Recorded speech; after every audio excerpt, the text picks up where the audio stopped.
Good afternoon and welcome, everyone. My name is Stanley Neron, and I'm the Director of Recreation for the City of Elizabeth, along with the Commissioner on the Elizabeth Board of Education. And it is indeed my honor to host you this afternoon as we present some very special guests that we've had assembled today. They are expertise in their particular fields, and we are so honored to be able to be joined by an all-star cast of special guest speakers who will speak on a very interesting topic that is near and dear to your heart, which is really dealing with public spaces and public safety as it relates to our teens here in this city. We have heard you and we've learned about the importance of safe public access. And it's important that you have safe public access to parks and spaces in your community. In the particular community that we speak about the city of Elizabeth. Our 24-hour city is located strategically in a unique spot in the state of New Jersey. And our panelists will be able to focus on that today and really not only educate you, but motivate you to not only get you engaged in your community, but also allow for you to understand the importance of safe places, especially during a time like this, as we deal with a pandemic and various other issues impacting our world today. Your voice and input will come through filling out a survey at the end of the presentation. We will hear you if you do so. We will consider and respect your input and willingness to share your valuable opinions with us. We will share our responses with you today after you fill out this particular survey, and you'll also be heard on Environmental Day when we share the results of the survey. Joining us this afternoon is none other than your principal, Mr. Chris Van Vliet. Please welcome your principal. Good afternoon. I'm Mr. Van Vliet, principal of Halsey Health and Public Safety Academy. I'm delighted to welcome you all to this special opportunity. First, I would like to thank Mr. Stanley Naran from our Elizabeth Board of Education for his support of this project. I would also like to thank Michelle and the FCI team for their hard work in organizing this wonderful activity for our students. And to our panelists, thank you for taking the time to share your insight with our students. Your guidance and advice is valued, and we will surely serve as motivation for our students. Before making further comments, I'd like to share with you why I feel today's panel is very important to you personally, our students, and us as a school. As our population continues to grow, especially in urban areas, it is very important to ensure that parks and public spaces are preserved, not only for you and your families, but for future generations. These areas of land have multiple positive impacts on our society, whether it is physical activity, a family gathering, or just a nice walk in the park. Our parks and public spaces serve as an outlet for stress, support healthy living, and give our kids a safe place to play. As we are Elizabeth Health and Public Safety Academy, a natural relationship exists between our curriculum and our public land spaces and city parks. It is our duty as citizens of this community to promote and provide clean, open land areas to be equally shared in an enjoyable way by all members of our city. Today's panelists are experts in their fields. They care about you and our city. Listen to them and take notes as they speak to you. Consider their information a unique perspective that they will share with you. Remember that it is a privilege and honor to have been selected to participate in this panel. I know that you will represent Halsey with the highest level of dignity. We are proud of you all, and we are confident that the lessons you take with you today will be used in a way that will promote the value of parks and public spaces in the future. Congratulations to all, and enjoy this special event. Thank you. Again, welcome. For our very first panelist today, I am excited and elated to be able to introduce you to a very special gentleman who has been able to join us today. He is an adjunct professor at Rutgers University. Please welcome Mr. Thomas DeLessio. Hello, and thank you again for the opportunity to present information on how to make public spaces safe for teens. I am Tom DeLessio. I'm an independent consultant and an adjunct professor, part-time lecturer at the Blaustein School of Planning and Public Policy at Rutgers University. I thought I'd show just a couple of slides to give you a sense of why I think it's critically important, and perhaps to inspire you to think a bit about how you can make public spaces safe for yourself and other teens, as well as your family, neighbors, and visitors. Just a very brief bio. I am a professional planner and a certified public manager. I have over 3 decades of experience, and I've worked following Superstorm Sandy, as well as co-creating the Alternative Spring Break program and the Center for Resilient Design at the New Jersey Institute of Technology. So why Elizabeth? And as you just heard, Elizabeth is a key place to be. You're very fortunate to live in New Jersey's fourth most populous city. It is the epicenter of the region's transportation system. You have a marine terminal that's one of the busiest in the world. You have products that are coming from around the world into Elizabeth and leaving Elizabeth in New Jersey for destinations around the world. We have an aerotropolis. The airport and the other industries around the airport create a city within a city, and it's growing every day. And we have roads, rails, and bridges that literally connect Elizabeth to the world. But most curious to me was that Elizabeth was named America's 50 greenest cities in 2008 by Science magazine. It was the only city in New Jersey that was cited for that honor. So I think, again, looking at the great strategic benefits and opportunities you have in Elizabeth, you can create the place that you would like to call home. So why are public spaces so important? Well, these are just a couple of ideas. Again, for recreation and exercise, but also for civic engagement. It's a place where people meet, people can talk, people can share ideas. It's also been proven that public spaces, in particular parks and open spaces, are good for our mental health. And they create opportunities for economic generators. And in many cases, it becomes the outdoor living room. There have been studies that show that your home is your first place, school or work are often the second place, but these third spaces are most important, and public spaces create those opportunities. So I thought I'd just show you a couple of examples of third spaces that I've seen around the world that I think can form examples. Now, anyone who's ever been to Paris or seen pictures of Paris knows that there are literally parks every block as you're going through. And there's a keen understanding, at least in the cities in Europe, that open spaces and safe places are critically important to the well-being of people of those cities and regions. In a place like Medellin, Colombia, the transit stations are critically important. You'll see there that teens do congregate there often and create opportunities for conversations. And most fascinating for me, when I was in Masdar and the United Arab Emirates, they literally created a living room out of their open space and their civic area outside. So you see there, you can create opportunities for people to be comfortable, to actually congregate, and to share ideas and information. So what I'd like you to think about as I wrap up this session is to talk a bit about where are there ideas of design that you can think a bit about. A publication just came out by the City of Baltimore called Design for Distancing.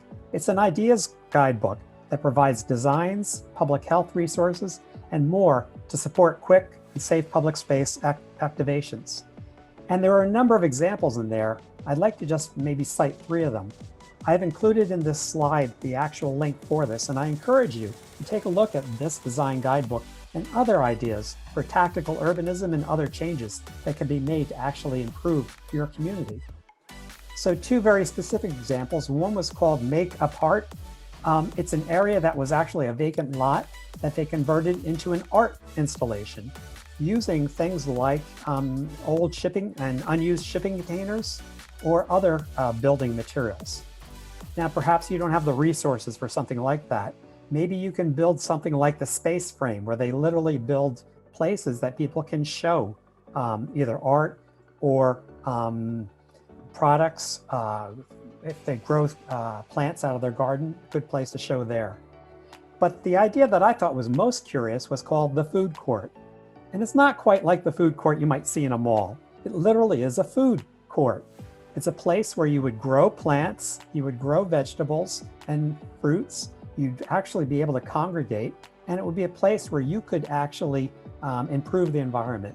So when we look at situations like this, we think a bit about how do you take care of this. So very quickly, clean and till the area. You stake out a plan. You would seed, plant, and water the place. You'd mow certain areas, and then you'd furnish it. And again, this can be anything from specific furniture to something you might want to make, a bench or a chair, as you go through. So what can you do? Well, first, I think the most important thing for you to do is to observe. Yogi Berra once said, you can see a lot by looking. So take a look around your space. Think a bit about what actually matters to you. How do other teens and others actually get along? Think a bit about how you want to make that space work better, or maybe work in a way that it hadn't worked before. Make suggestions and volunteer to actually make changes in your community. And most importantly, use the space. You can learn a lot just by actually seeing how spaces are used. So in my final thoughts, I encourage you to think about 4 important challenges. Number 1, we are living in a post-COVID-19 pandemic world, and unfortunately, we're going to have to deal with that. We also have racial injustice. There's a lot of economic uncertainty happening, and we are looking at major climate change impacts that are happening to our communities. These 4 important challenges will fundamentally shape our communities in the future. You need to move, though, from these crises to opportunities. Keep your eye on the ball. Don't get distracted. Think about what matters most and move forward. And don't be afraid to make mistakes. But certainly you should be learning from them. You only really learn when you actually experiment. And the most important point I can ask you to do is to give back. To actually think a bit about what are the ways that you can actually make your community better. So I encourage you to listen to the rest of the presentations, and I welcome your questions as we go through. Thank you again for this wonderful opportunity. Thank you, Tom, for that amazing presentation. Hopefully you got a chance to learn something new, some innovative ideas and ways to make this a safe 24/7 city. Now, we have another very special guest who has joined us today. She comes from an organization, Safe Routes Partnership. She is the Healthy Parks and Places Manager. Please welcome Ms. Natasha Riveron. Good afternoon. First of all, I'd like to start by introducing myself. My name is Natasha Riveron, and I work at Safe Routes Partnership, where I manage the Safe Routes to Parks program. Parks are really awesome, and I don't just say that because that's my job, but there's tons of research that has shown that parks offer physical, social, and mental health benefits to people playing, exercising, and just generally being there. They also contribute to cleaner air and water, but way too often, parks can become places that are underappreciated and underfunded. People may live nearby but not feel safe getting to the park for fear of being hit by a car or afraid for their safety within the park itself. The goal of my work is that over the long term, with increased safety and accessibility, we can increase park usage and improve health for people of all ages, races, abilities, and income levels. So the great thing about walking or biking to a community park is that it provides double the opportunity for free physical activity on the way to the park and when you get there. Over the past few months, I've been supporting Future City as they work to improve safe park access for you at any time of the day. So, like I said, parks are super important, but don't just take my word for it. Let's quickly review 2 data points. City parks encourage active lifestyles and they reduce healthcare costs. For example, maintaining a healthy weight saves $1,500 per person in healthcare costs per year. And city parks help clean the air and improve public health. Trees in urban parks remove 7 million tons of toxins from the air annually at a value of $3.8 billion to cities. Green spaces also filter rain, reduce water pollution, and protect drinking water. Green spaces also help cool our cities, reducing the heat island effect caused by all the cement and metal and glass. So, what can you do on a local level to improve park access? I'm going to share an example of how relatively small changes can make a huge difference. In Youngstown, Ohio, the old tennis courts at Homestead Park were in a serious state of disrepair, secluded from the rest of the park, and were attracting illegal activity. With no fence to control access, people would drive over the sidewalk and park on the courts to drink and party, with the occasional fight and even shootings breaking out. Residents would often wake up to find broken glass, trash, and drug paraphernalia littered around the courts, including on the sidewalk, which connects the park with 2 nearby elementary schools and a playground. The community decided that this was an issue and they were going to do something about it. With funding from our organization, Safe Routes Partnership, we worked with the Youngstown Neighborhood Development Corporation to remove the old court blacktop and planted grass seeds in the space. They added a split rail fence to prevent car access and added 4 LED lights to illuminate the area. These early wins improved the community residents' and decision makers' awareness of the benefits of safe routes to parks. And then the organization also created an action plan to take that momentum they built from that early action and made some asks to their council people. They presented it to the council, and then the councilwoman who was actually in charge of that ward decided to award them $10,000 to repair broken sidewalks leading to the park underway. So there are 2 things I want you to take from this story. First of all, there are lots of small things that we can do to make parks safer. We can add lighting, make sure that people are walking around nearby and that they can see what's going on by clearing overgrowth and bushes and other tree limbs. And these are relatively cost-effective ways to increase safety. And when you do that, you increase the number of people using the park, which in turn increases safety even more. Second, I think a really important thing is that you have to tell your elected officials what matters to you.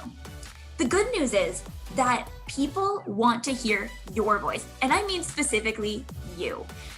Young people can really inspire the public because you are the future.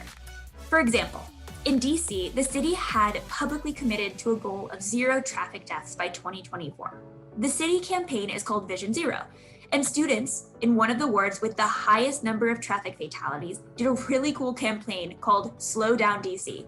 They made glow-in-the-dark and reflective clothing, stickers, signs, and even fun fanny packs. They also did glow-in-the-dark assemblies to draw attention to the campaign.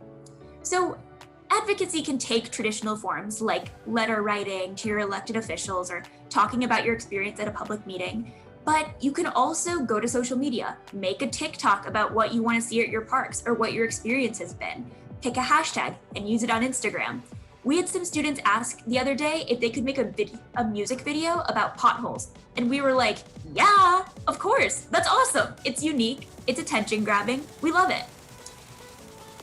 And so in closing, I want to emphasize that you can listen to the rest of these speakers, and if something really stands out to you and you wish that something could be different, you need to know that you can take really small steps, things that are easy. You can do it with the thing in your hand, your phone.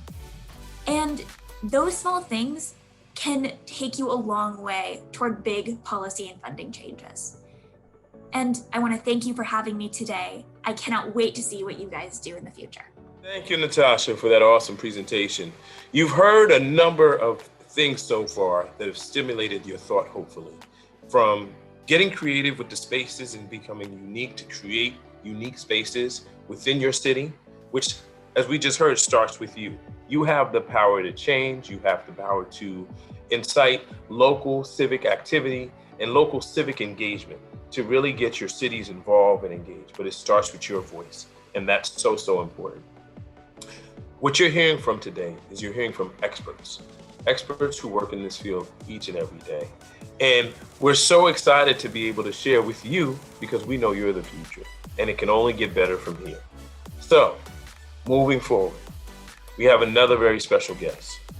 And he is not only from the city, but he's also the director of the police department here for the city of Elizabeth, Director Earl Graves. Let's open our hearts, our minds, and our ears to hear our director. My name is Earl Graves. I'm the police director for the city of Elizabeth. I'm honored to be a part of this panel. I would like to talk about safety as relates to parks. The Elizabeth Police Department understands that the current climate of our country and during this pandemic, it's important that we're able to secure the parks for the enjoyment of the citizens. A place you can go to enjoy yourself, recreation, your family, whether it's organized sports, kids playing, or if you have an exercise regimen, or even certain groups meet. On the ground, not in the air, on the ground.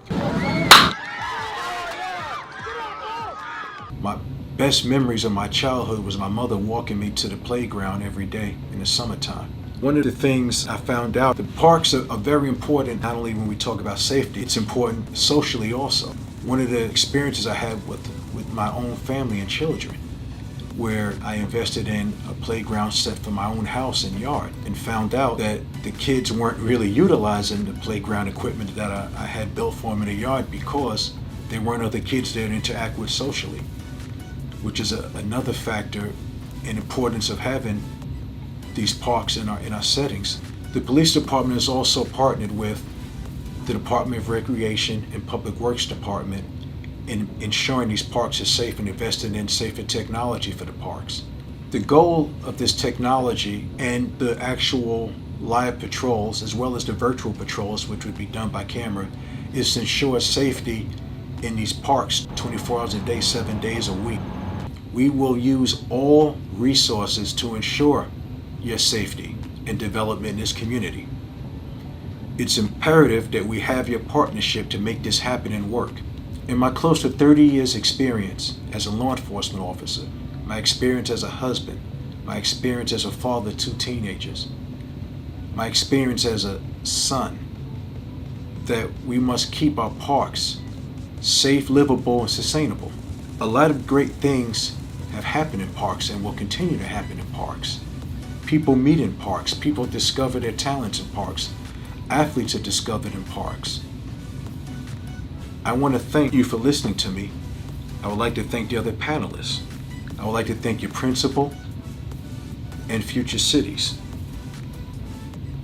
Once again, my name is Earl Graves. I'm the Director of Elizabeth Police Department. If you'd like to get in touch with me regarding this and other law enforcement concerns, I can be reached at 908-558-2022. 908-558-2022. Thank you. Thank you, Director Graves, for a wonderful presentation.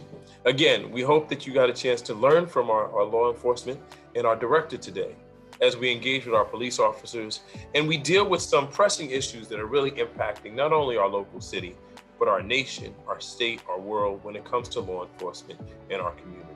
And it's so, it was such a blessing to be able to hear from our director and hear some of the innovative ideas that he has to offer you. But understand that we need you. We need you involved. We need you at the table, and we need you to engage. And that is some of the elements that the director spoke about today. So we look forward to you engaging more with our police department and working with our director. Our next guest speaker is a professor of theology and psychoanalyst. He's a very accomplished speaker and in his own right has done many, many, many wonderful things. And we're so honored to have him here with us today. Please welcome the Reverend Dr. Willard Ashley Sr. Bless, amen. I'm glad to be here on this occasion. I thank you for the opportunity to be able to speak with you and to speak to the students. By quick introduction, I was the first African-American the academic dean of the oldest Protestant seminary in the United States of America, New Brunswick Theological Seminary, 228 years, and finally called an African-American dean. I serve as a business person, a pastor, psychoanalyst, theologian, and I really want to just have an honest heart-to-heart conversation. My colleagues have done a wonderful job offering suggestions and statistics, and I just want to talk to you as a guy who grew up in the hood, whose dad was a number runner, whose mother was one of the first ebony fashion models, and I learned a lot about the value of green, safe parks. I was in a press conference today, the day of this recording, with the public defender. And I don't know about how you know, if you know this, but I was horrified to learn that New Jersey, where we live and work, is #1 in the United States of America in racial disparities in prison sentencing. This is not the state you want to get arrested if you're a person of color. In addition, we learned that New Jersey is #1 in COVID-19 deaths in our prisons.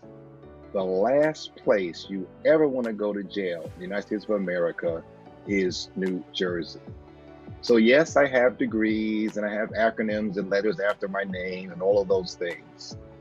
But let's just listen to an OG that we need parks, green spaces, and recreation to keep us out of prison.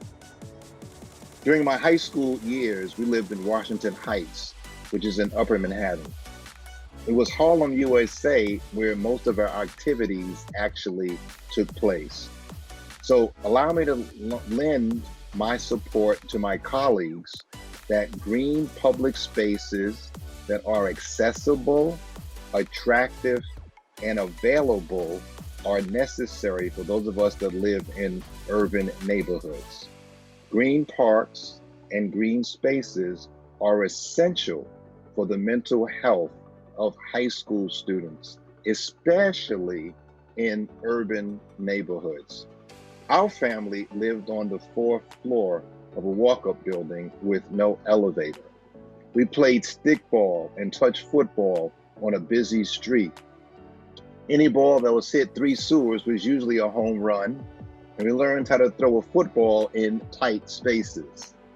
3 of the young adults on my street won gold medals in the Olympics in karate, boxing, and track and field. 2 of my friends played in the NBA. I was the nerd, if you will. I played guitar at Carnegie Hall. I was on 2 different baseball leagues. We enjoyed basketball in the playground, and my knees hurt today from a little too much dunking on folks. My claim to fame was beating NBA star, retired NBA star, now coach Maurice Cheeks on a regular basis in pickup basketball games in the park. And more impressive was dunking on the late legendary Herman Helicopter on a playground you may have heard of on 155th Street. Those who understand basketball know that when you dunk on a legend, they break your ankles. And he did. Not literally, but in the proverbial sense, in making me fall down twice before he finally dunked on me backwards. Going to the park was our break from drug dealers, junkies, hitmen, robberies, and sex for hire. It was a 10-minute walk to green space under the George Washington Bridge. You may know it as Riverside Park. First, it was accessible. We walked, rode our bikes, carried our shopping carts filled with food, took our backpacks, and we made it to this green space called Riverside Drive.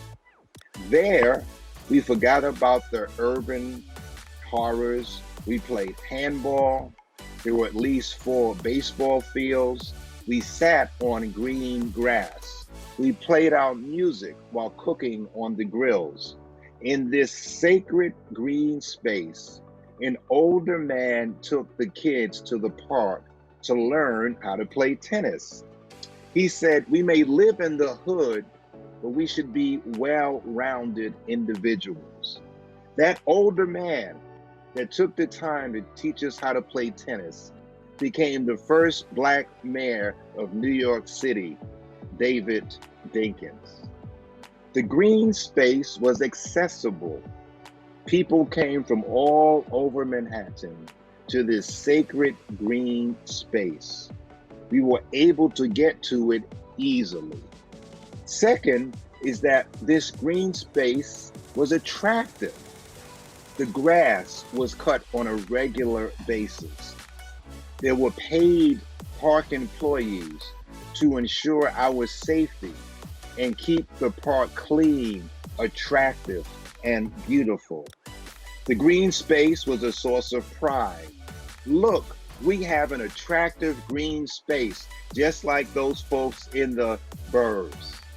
Butterflies and flowers and fresh cut grass, they just forget, just for a little while, about the roaches and the mice and the smells and the horrors of the hood.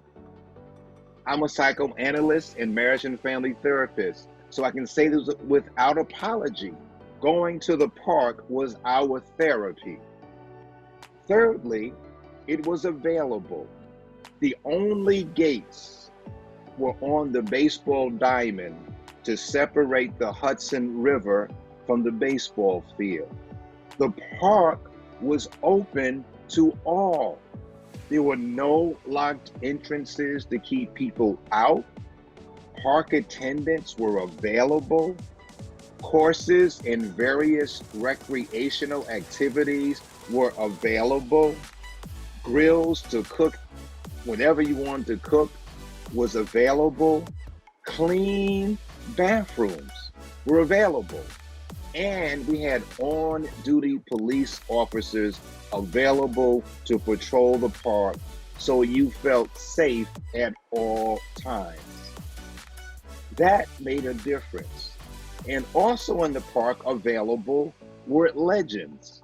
You'd find people formerly that played in the NBA, the NFL, Major League Baseball, tennis pros, soccer, and they would be in the park and they, for some reason, forgot they were not on TV or remember they were not on TV. They were accessible, they were available, and they would talk to us about their struggles. They would talk to us about their successes, and that made a difference.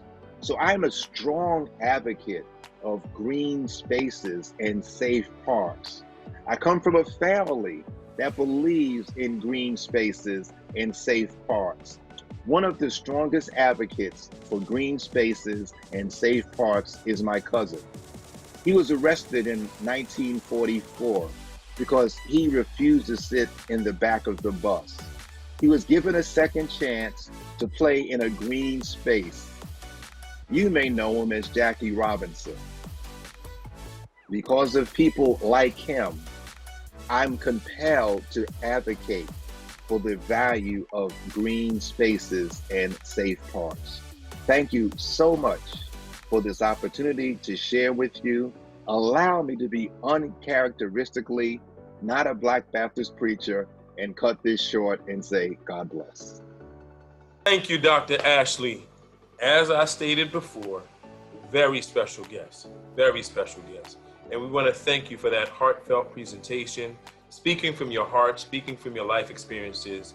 And it is so important to really talk about taking pride in your community. When we come back at the end of this panel, we're going to really be able to really just talk about how we take pride in our community. Because, you know, you're hearing a lot of great things, right? The creativity, the civic engagement, the involvement that it takes, but the pride that you got to take in your community, the pride that you have to take in your parks, because it's the pride that really stimulates the safety. Because once there's a sense of pride and there's a sense of engagement, then comes the safety.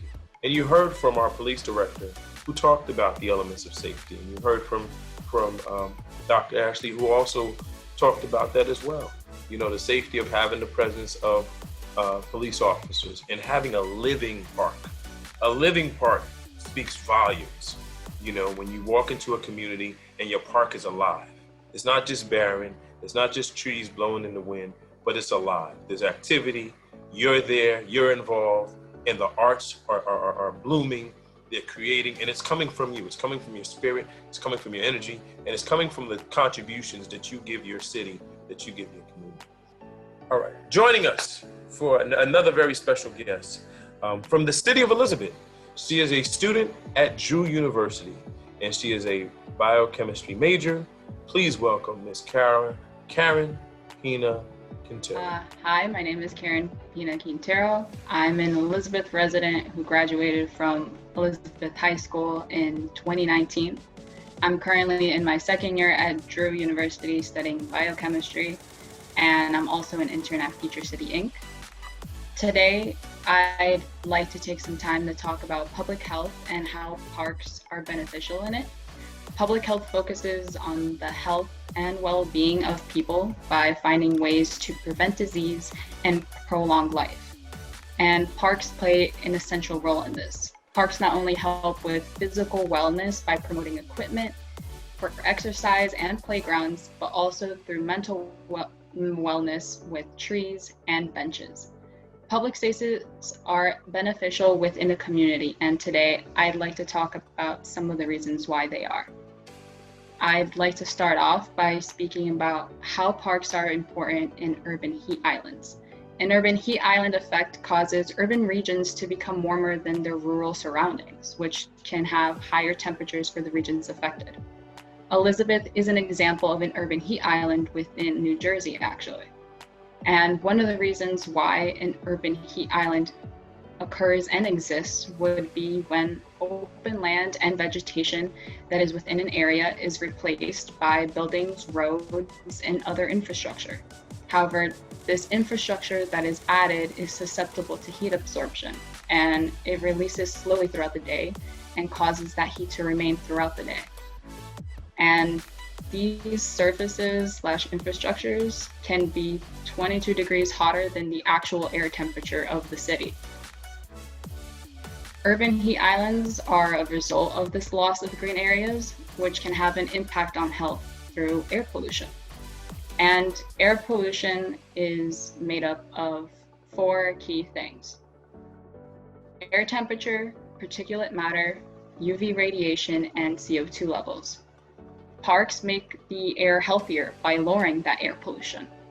And one of the ways they do that is that parks have lower air temperatures in surrounding areas due to trees lowering the levels of CO2. And this cooler air not only exists in a park, it also goes into the surrounding areas around the park. And that also helps reduce the energy costs that households may see during hot weather as they're using their cooling systems. And this can actually help lower the amount of pollution that cooling systems can produce when they're working. And not only that, trees also lower the temperatures by providing shade, which can help reduce chances of heat strokes, heart attacks, and asthma attacks during hot weather. Another way that parks help alleviate air pollution would be that they help remove particulate matter by filtering the particles through their leaves by 7 to 24%, which is a lot of reduction.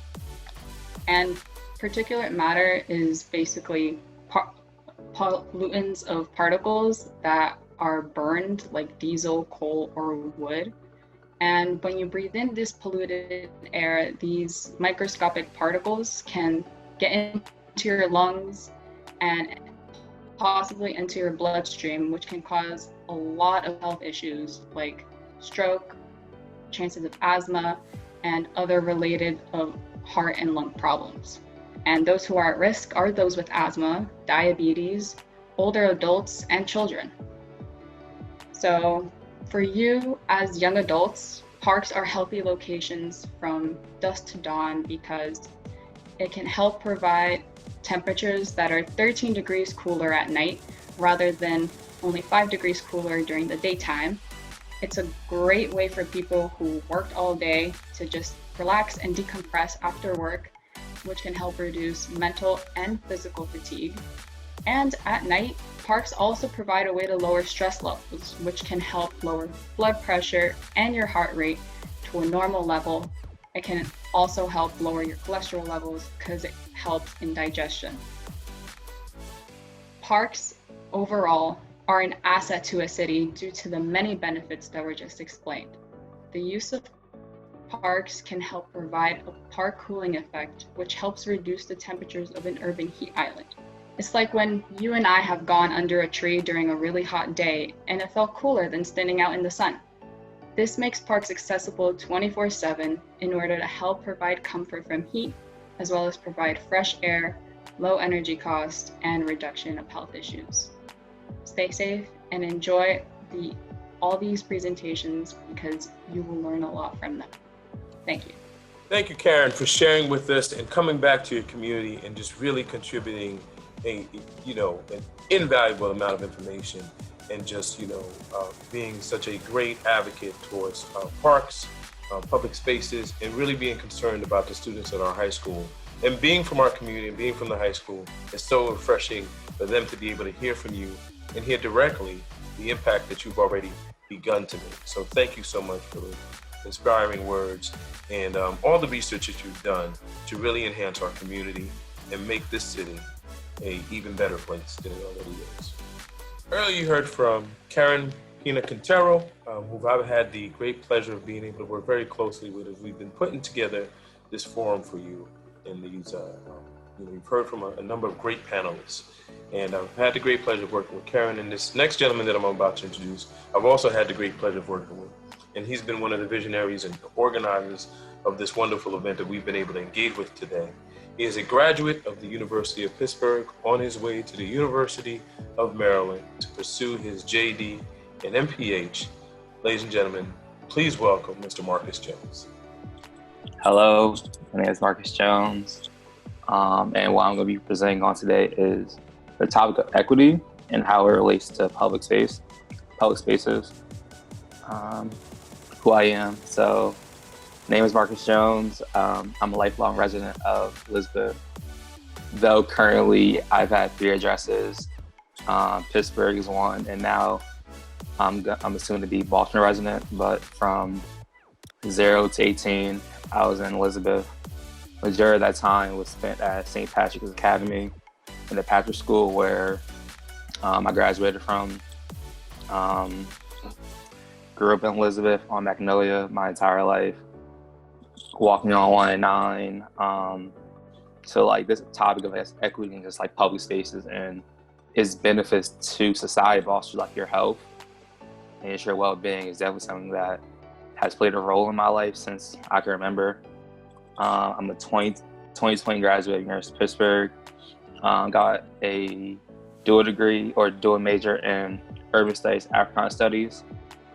And I'm all the way off to University of Maryland to get a JD and then MPH, which stands for Master of Public Health.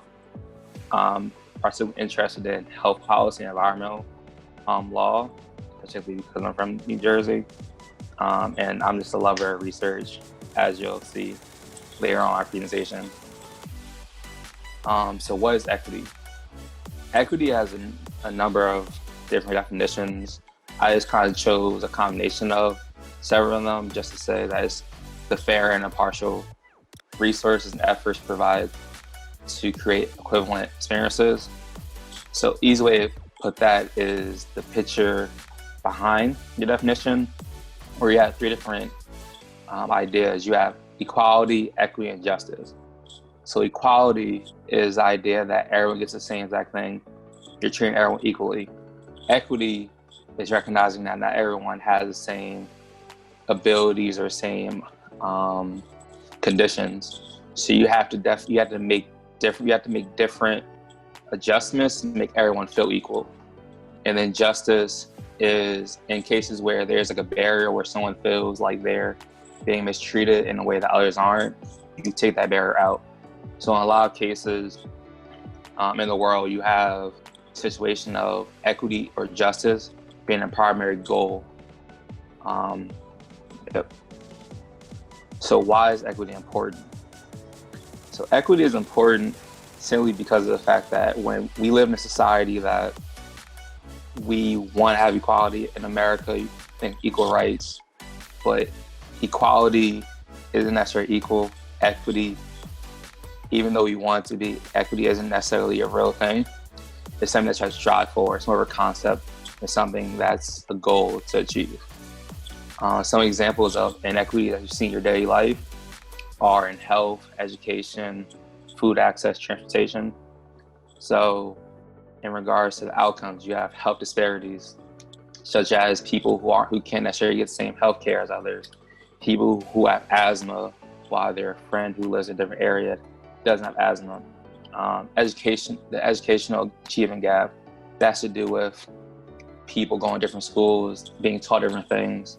For example, I'm a tutor in Pittsburgh at 2 different schools, and you have students in the same grade learning 2 different things. That has a long-term impact to people's lives, to where it's not necessarily on the student themselves, not necessarily on the person, and that's something that you'll kind of see overall, that equity and inequity is some of the things that we see in life aren't necessarily a matter of you being bad, it's just a matter of like how the system works. And my hope in the future, but it's the hope of this whole presentation, that is that you see that there's something that can be done but it requires you yourself to stand up and for you to actually have the goal of making that change that you want to see. Somewhat of a paraphrasing of what President Obama said. So these four graphs or these four maps show Elizabeth to the south and Newark to the north in regards to different census tracts or different, I guess, neighborhoods that have access to parks versus access to liquor stores, access to supermarkets versus access to bodegas, which are convenience stores. As you can kind of see, a lot of these areas, a lot of these neighborhoods have access to both. But the reality is, say for example, with supermarkets versus convenience stores, it costs, why would you go to, say, a supermarket and buy something healthy if you can buy it at a convenience store for a little bit less? With a park, if you don't have access to a park, but you have access to some of these other things, you don't necessarily have, you have the negative ramifications, not necessarily the positives of health. And next slide kind of shows the health impacts of that. So I have graphs, same exact area for hypertension, asthma, and obesity. Hypertension is high blood pressure. If you don't know what it is, you can definitely talk to your parent. I'm pretty sure that, because I have it, my mom has it. Definitely something that affects a lot of people, especially in urban areas. Asthma, this talks about adult asthma, but child asthma is a major issue, especially in Elizabeth, and obesity. So this just kind of shows different rates of these different diseases or different conditions. And it's kind of like how access to certain things and access to certain resources, how it can have a major effect on you. So it's looking at one park in Elizabeth, College Park, and kind of bringing it full circle to equity and public space.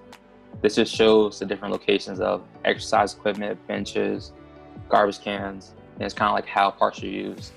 The way parks are designed have a lot to do with who feels welcomed, who uses it, and how they use it. I noticed from being around the city, exercise equipment, if you want to exercise, especially this time of year, when it's hot in your house, you can go and exercise, but if you can't access it, you might go somewhere else and have to pay money. But for those who don't necessarily have the funds, parks are definitely a great place to be active and be healthy. And if you don't have access to, say, exercise equipment, or say you're older and you want to take a little rest while you're walking around the park, if you don't know where a bench is at, you might go to another park, which is necessarily a great thing. Saying that garbage cans, litters, major issue at parks. The way parks look definitely play a major role in how you use parks. So having garbage cans that, as you're walking around a park, within the park, you see one, you can throw it away. It makes the park look better. It makes you want to come more often. It makes your friends want to come more often. These are definitely important things.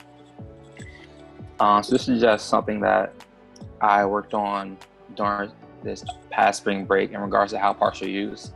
Specifically, College Park. So during the morning time, midday, which is like not like right after parents and kids go to school, like right before school gets out. Early evening, like right after everyone gets out, and then nighttime. With 0 meaning like low, 1 being like mid, and like 2 being high. This just shows kind of like how people use it at different times of day. It means that the park has to accommodate people at different types of people at different times, and make sure that everyone is using it that they feel like they can use at that time frame. So just combine equity and public health or public space. Access is important, especially for community features that produce healthy activity and living, such as supermarkets and parks. Parks being very beneficial for your health, whether it's mental health, your mental health and well-being, your social health, like with friends, just your physical health, being active and lessening some of these chronic conditions.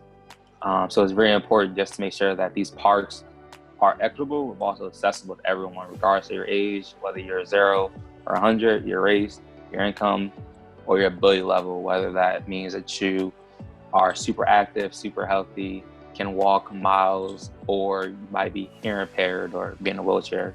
But make sure that parks can be used and feel like they can be used for everyone. That's in my presentation. Thank you. Thank you, Marcus, for that awesome presentation and really just touching on a topic that's so important in today's society, which is about equity. Oftentimes people say, pick yourself up by the bootstraps and go ahead and accomplish the world. But if the equity isn't there, it's very challenging to do and to be able to accomplish. When we come back, we'll be joined by all our panelists as we establish our closing remarks and have a discussion on taking pride in our community and where do we go from here. We'll be right back. Welcome back, everyone.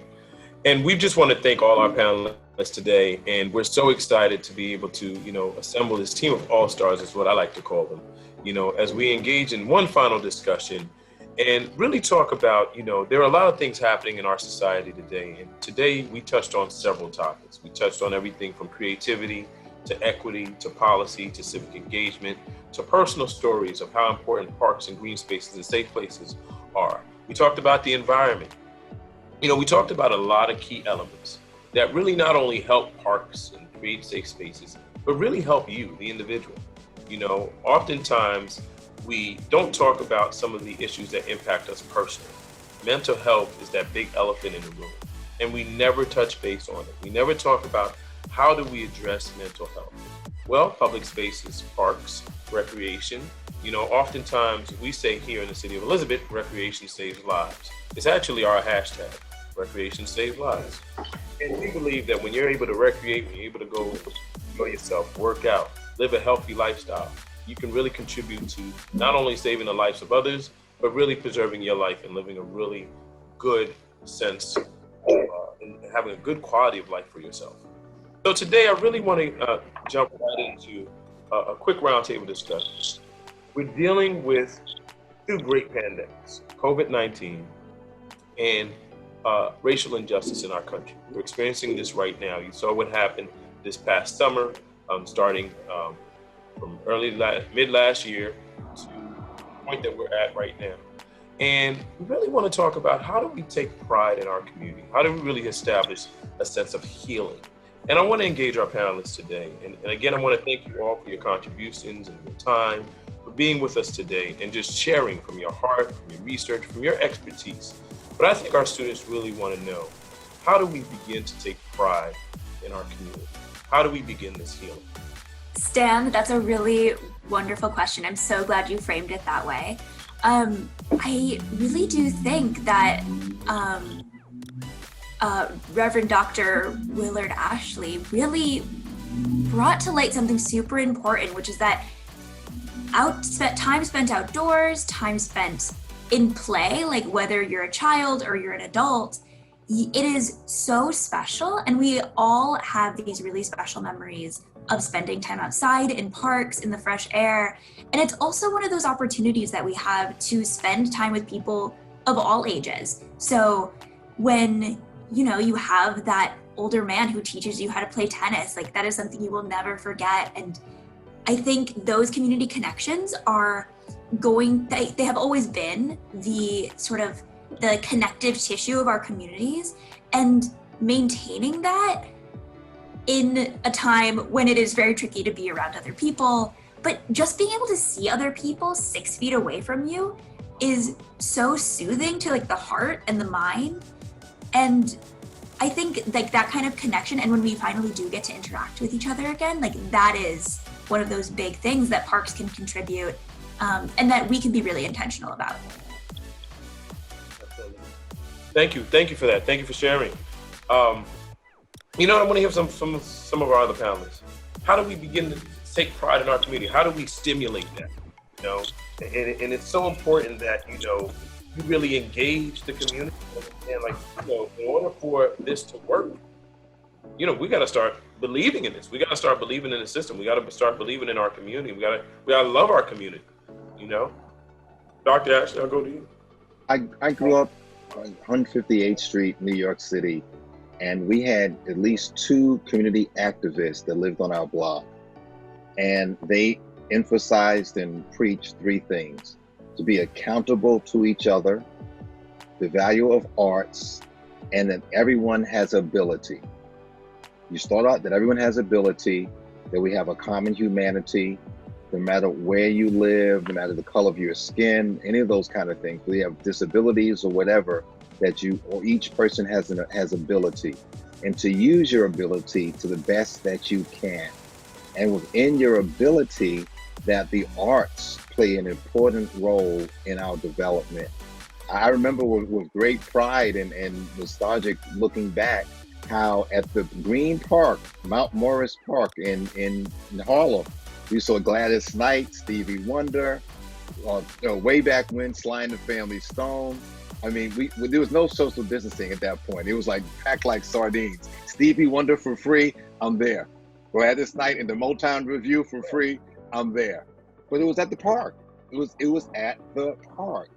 And in the same way, we were taught that we had different plays and puppet shows at the park and in the green spaces. So that made such a big difference of us being well-rounded. But I think most important was that we were told we have to be accountable to each other. Don't wait for the park attendant to pick up garbage from the park. You pick it up, put it in the can. Firstly, don't throw it on the ground in the first place, but if you see somebody else did, don't wait for the paid person to come. You pick it up because it's our park. If it's going to be attractive, it's because we keep it attractive.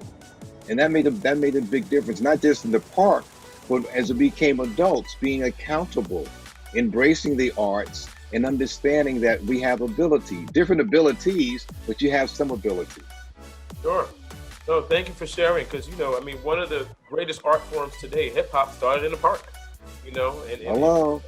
break dancing and the music and the battling, and we hear it in history that, hip hop started in the park. And if it had not been for the park, we probably wouldn't have this thing called hip hop that we celebrate around the world today. Which, just for the record, did not start out the way it is today. It was Will Smith and a whole bunch of guys talking about parents and romance, and not what we hear today. Just for the record. It's evolved to something else. Yeah, exactly. Yeah. Just it like was fun. Just like we're on Zoom now. We were not doing Zoom a year ago. Exactly. Like we are today. So, in the old normal, we would have been with you, students. We would have been sitting right in front of you in a actual panel. We'd all be sitting at a table, But now we're on using technology, and we're socially distancing, and we're engaging you regardless. And hopefully you're feeling the impact and you're feeling the passion that our guest speakers have to share with you today. Tom, I want to just go to you really quick, and just really talk about, I think taking pride in the creativity of some of the things that you mentioned, and using, reusing different things to create, it means something, and then we talked about the arts and engagement of arts. What is your perspective on the pride, taking pride in our community, and how does the healing process start with just the creativity? Well, I first want to echo what the Reverend Ashley has said. Absolutely. The issue of accountability is critical. When people are part of something, they take greater pride, they take ownership, and they actually take better care of things. So if there are opportunities in your community where students can get together and maybe plant a tree or build a bench or create a space that you might be proud of, if there is a sidewalk or brick area where perhaps people can use chalk and create some artwork, I am not, by any definition, an artist, but I love to see children and work with them, bringing chalk to pavement to see life come about going through. I love the idea that the Reverend has mentioned about the 10-minute walk to a park. That should be part of every community's master plan and part of their recreation programs going through. And it could be something as simple as making sure that there are bikeways or pedestrian paths so that people can actually move around going through. If there are opportunities to recycle materials to create artwork, that's a twofer, in some cases a threefer going through. And I especially want to echo Karen's points, in particular about the urban heat island and the issue of pollution and asthma. We need to create more places where people can get healthier going through, because climate change is creating situations where we are going to have a hotter planet. We're going to have more severe winds, storms, fire, other major disasters going through.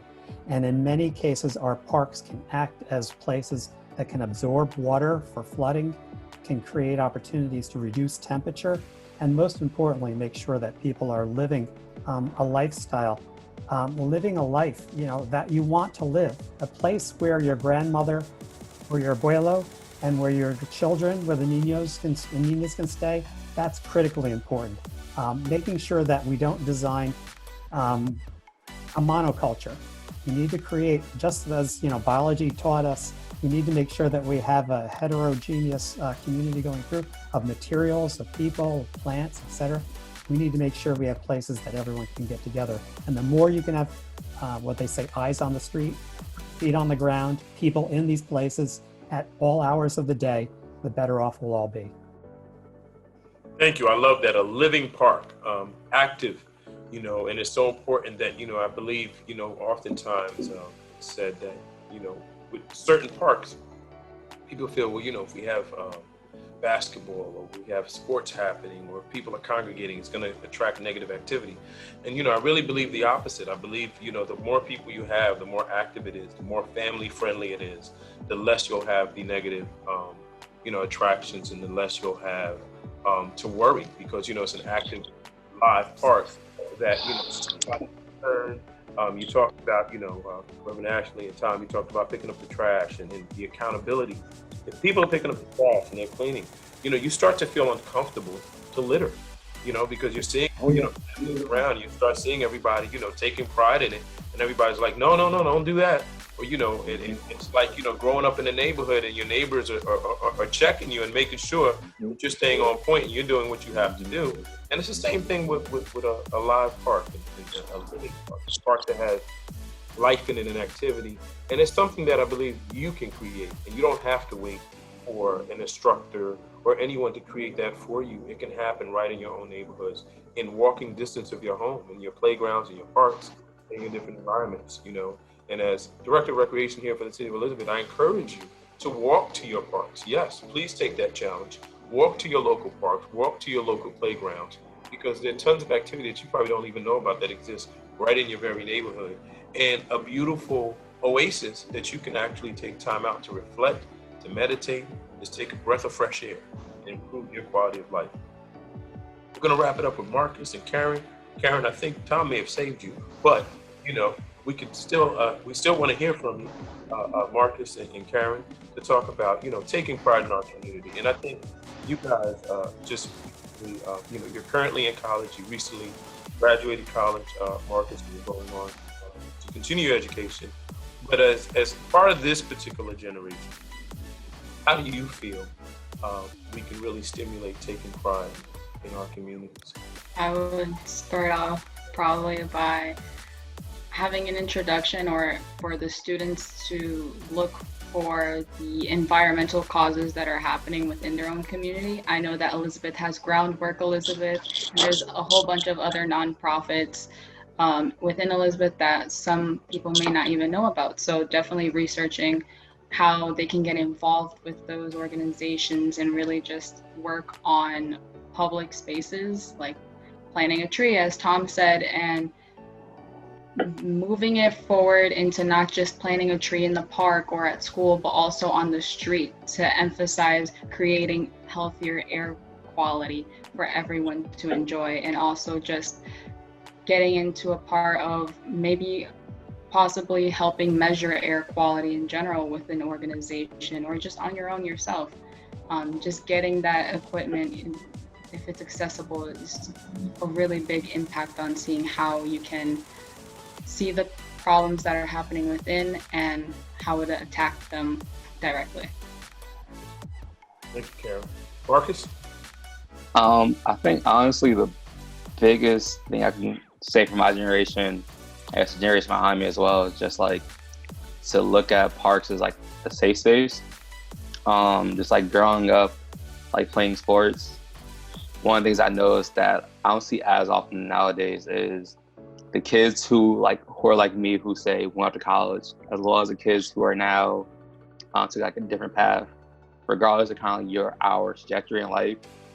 Parks and like public spaces was the area where none of that mattered. like even to this day, I can go to the park and see one of my friends who might have just wrapped up from college or might just came home from somewhere they didn't want to be.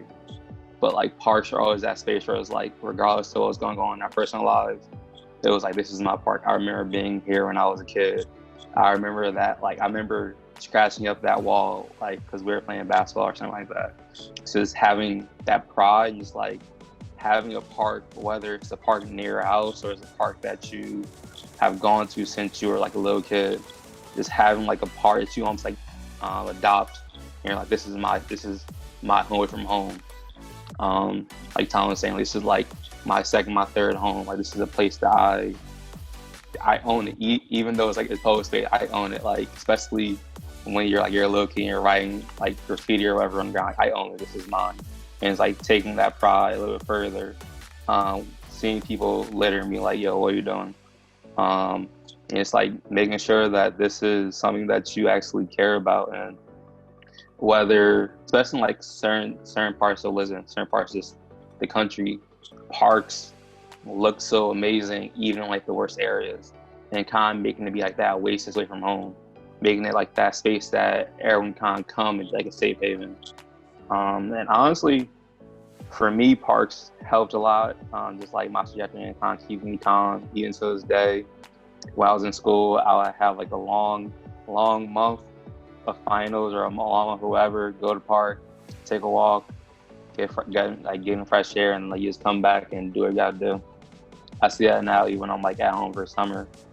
So it's like knowing the benefits of parks, just like putting that people's minds that this isn't just something this isn't a place you go to when you're young. This is a place you go to when you're 5 as well as 50, and like actually caring about it enough to where it will last until you're 50 years old. You heard it all. It's all up to us. We can make the difference in our community. We can engage, we can get involved, we can actually create these spaces, take ownership of these spaces, get involved, engage. Let's create the environment that we want to see happen in our own communities. It's up to us. It's up to you. It's up to every single person that's tuned in today, that's in the room with us. And we want to thank these esteemed group of panelists who took time out of their very busy schedules to engage you. We thank you very much, Natasha. Thank you, Tom. Thank you, Karen.